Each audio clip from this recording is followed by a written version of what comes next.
Hi everyone, good morning. Welcome back to my YouTube channel with another new blog. तो guys, आज है वट सावित्री पूजा और आप सभी लोगों को वट सावित्री पूजा की ढेर सारी हार्दिक शुभकामनाएं। तो फ्रेंड्स, कैसे हैं आप लोग? आई होप कि आप सब अच्छे होंगे। तो गाइस, आज है पूजा, तो पूजा की तैयारी में भी हम सब लगे हुए हैं। तो चलिए, ब्लॉग में बने रहिएगा। चैनल पे नए हैं तो चैनल को सब्सक्राइब जरूर कर लीजिएगा। वीडियो अच्छी लगती है तो वीडियो को लाइक करना ना भूलें। तो फ्रेंड्स, मैं पूरी तैयारी के साथ अभी पूजा में बैठ गई हूँ। सबसे पहले मैं वट वृक्ष में जल से सींच रही हूँ। सबसे पहले जल ही चढ़ाया जाता है, जैसा कि मैंने देखा है सभी पूजा पाठ में। और उसके बाद जितनी भी तैयारियाँ, जो भी वट वृक्ष लगता है, वो सब मैं एक दिन पहले ही लेकर आ गई थी, सुहाग सामग्री लेकर सब कुछ। और यहाँ पे मैं अभी आसन तैयार कर रही हूँ। यहाँ पे सबसे पहले गौर गणेश जी को स्थापित करूँगी। तो ये सब जो भी आप पत्ता देख रहे हैं ना, आम पल्लव, ये सब मैं नीचे अपने गार्डन से लेकर आई हूँ। तो 2 सुपारी मैंने गौर गणेश के रूप में स्थापित किया हुआ है और उनको भी हल्दी कुमकुम लगा करके सबसे पहले उनका पूजा कर रही हूँ।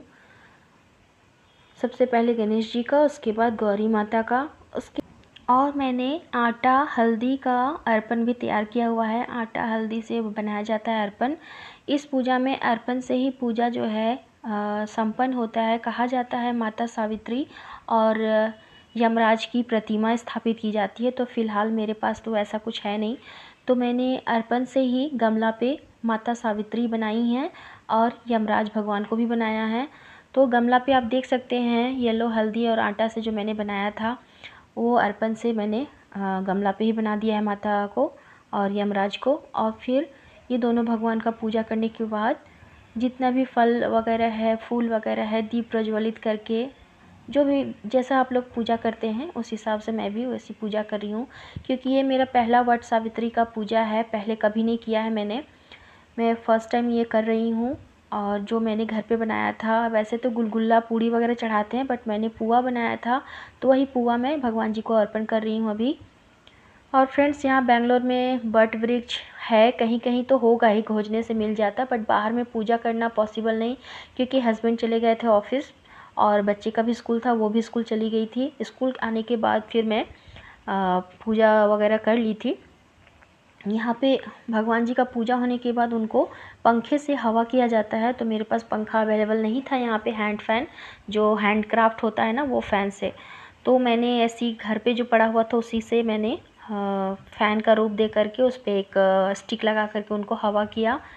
और यहाँ पे परिक्रमा की जाती है, ये बहुत इम्पॉर्टेंट है वट सावित्री पूजा में। आप लोगों को पता ही होगा, हिंदू धर्म में ये पूजा का सबसे बड़ा पार्ट है कि वट वृक्ष की परिक्रमा करना पूजा के बाद।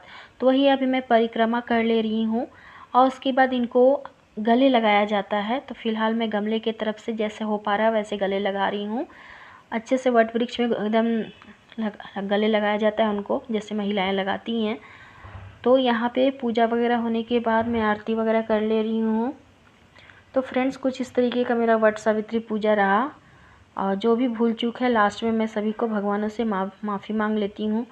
क्योंकि कोई भी पूजा, कितना भी आप कुछ भी कर लीजिए, कुछ ना कुछ तो कमी बेसी रह ही जाता है। तो उसी चीज़ को भगवान को ध्यान में रखते हुए यहाँ पे प्रार्थना कर ली हूँ भगवान से। और फिर ये आपको दिखाती हूँ, ये मेरा लुक है आज का। मैंने इस बार सोचा था मैं साड़ी पहनूँगी, बट मेरे पास साड़ी तो था नया, बट उसका ब्लाउज़ वगैरह, फॉल पिको वगैरह कुछ भी रेडी नहीं था। तो फ़िलहाल मेरे पास ये नया सूट था, तो मैंने सोचा कि इसमें नया ही पहना जाता है।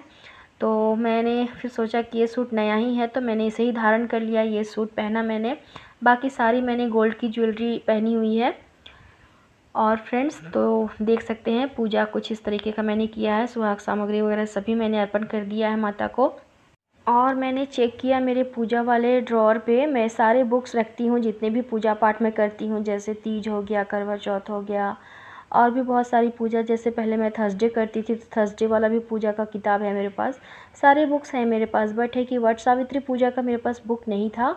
तो मैंने पूजा करने के बाद मैंने ऑनलाइन कथा चला दिया था मोबाइल पे, और ऑनलाइन मैंने कथा सुन लिया और अच्छे से अच्छा भी लगा ये कथा। वैसे तो मैं जानती थी, सुनी हूँ पहले से ये कथा कैसा होता है सो, बट एक सुनने के बाद बहुत अच्छा लगा कि माता सावित्री में इतनी ताकत थी कि यमराज से अपने पति के प्राण हर हर के लेके आई, ऐसे करके है उसमें कथा में दिया हुआ।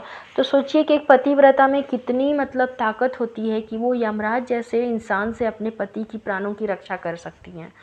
तो इसी बात का महत्व रखा गया है हिंदू धर्म में कि आज से नहीं, बहुत प्राचीन काल से, भगवानों के समय से ये वट सावित्री का पूजा चला आया है और आज तक महिलाएं करती रही हैं और अपने पति की रक्षा करती आई हैं। तो इसी तरीके का है ये वट सावित्री का पूजा हमारा।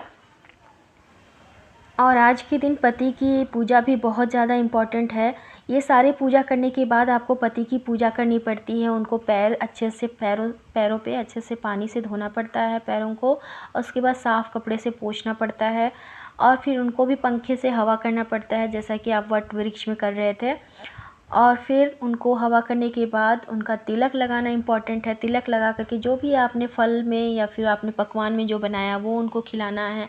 खिलाने के बाद आप अपने पति के हाथों से जल पी करके अपना व्रत खोल सकती हैं। तो ऐसा ही नियम है, करवा चौथ में भी पति के हाथ से ही जल पी के व्रत खोलते हैं सारी महिलाएं। तो कुछ ऐसा ही वट सावित्री भी। और आप लोगों को बता दूं फ्रेंड्स, ये जो आप मेहंदी देख रहे हैं ये मेरे हस्बैंड ही लगा दिए हैं रात में। बोले कि लाओ मैं लगा देता हूँ मेहंदी, तो दोनों हाथ में उन्होंने ही मेहंदी लगाए हैं। और मेरे लिए स्पेशली ये सारे फूल वगैरह वही लेकर आए थे, और ख़ास करके मेरे बालों के लिए गजरा लेकर आए थे वो। तो वो गजरा वो ना बोले थे कि ज़रूर लगा लेना बालों पे, तो मैंने गजरा लगाया हुआ है, आप लोगों को दिखाऊंगी आगे। और एक वट का पत्ता भी लगाया जाता है जो कि काफ़ी शुभ माना जाता है। वैसे महिलाएं सभी लोग पत्ता या फिर उनका श्रृंगार वट वृक्ष का करती हैं श्रृंगार। तो फ्रेंड्स ये रहा मेरा फुल लुक। तो पति तो गए थे ऑफिस, तो वो शाम में फिर जल्दी आ गए थे क्योंकि उनको पता था कि मेरे बिना ये व्रत खोलेगी नहीं। तो वो शाम में ऑफिस से जल्दी आ गए थे। फिर मैंने उनका पूजा वगैरह करने के बाद विधि विधान से उनके हाथों से ही जल पी करके मैंने अपना व्रत खोला। और उसके बाद जो मैंने पकवान बनाया था वो खाया, थोड़े से फल खाए। और इसमें क्या होता है दोस्तों, आप फलाहार कर सकती हैं, पानी वगैरह पी सकती हैं, चाय भी पी सकती हैं, आपके ऊपर है वो। और फिर दूसरे दिन उठ करके आप अच्छे से स्नान आदि करके अपना जो भी है दीप वगैरह दिखा करके, अगरबत्ती वगैरह दिखा करके, उसके बाद फिर आप अपना जो भी है खाना खा सकती हैं। तो इस तरह से पारण होता है। तो मेरी वट सावित्री, पहली वट सावित्री पूजा बहुत ही अच्छी रही। आप लोगों की कैसी रही मुझे आप लोग बताइएगा ज़रूर। और हाँ फ्रेंड्स, अगर आप लोग चैनल पे नए हैं तो सब्सक्राइब कर लीजिएगा। मिलती हूँ नए ब्लॉग में। Tata bye bye.